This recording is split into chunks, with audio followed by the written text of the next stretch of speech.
Hello mga kabusing, kumusta? So, welcome back again to my channel mga kabusing. Panibagong episode na naman tayo mga kabusing. So, for today's video, mayroon tayong i-review mga kabusing for reference only. Sold na unit na siya mga kabusing. But, i-review lang natin para makita ninyo, malaman ninyo kung ano yung unit, paano namin i-recon dito yung unit. So, ngayon, ang i-review natin mga kabusing is minivan. Multi-cab minivan mga kabusing. So, ito yung ngayon yung best seller dito mga kabusing.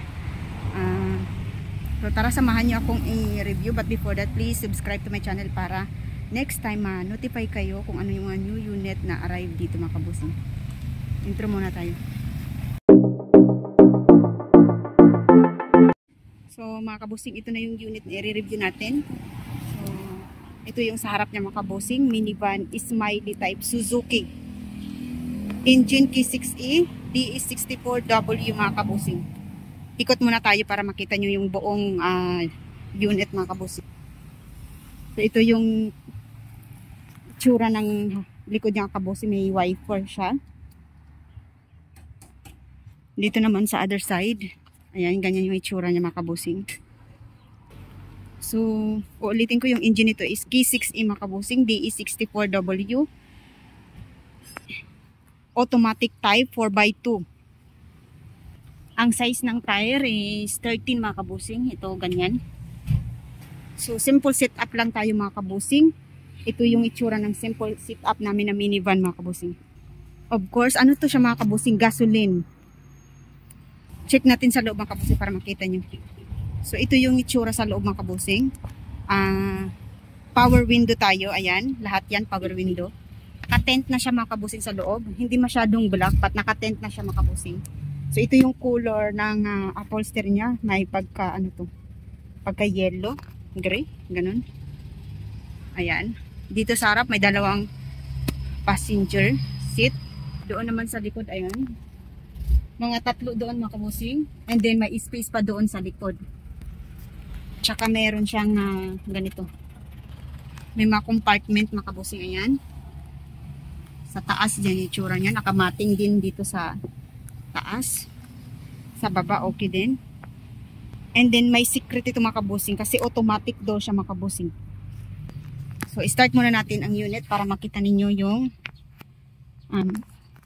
yung door niya. So ito yung dashboard niya. Yung mileage 176066. Ito siya automatic.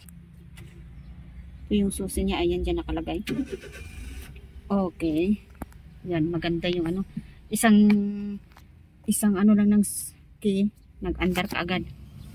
So, tingnan lang ninyo yung ito. Ayan, ayan, automatic yan, ganun siya. Ayan, di ba? Maganda. Ano lang yan? Galaw, babalik agad yan. Yan. Yan ang mga original sa Japan. So, dito naman tayo sa likod. Para makita nyo dito sa likod. Ayan. Ayan. Ganyan siya kaganda. So, may space siya dito. Ayan. Pwede dito lagyan ng mga gamit ni mga kabusing. Dito nakalagay yung battery dito sa loob. Yung battery niya nakalagay. Ibalik na natin.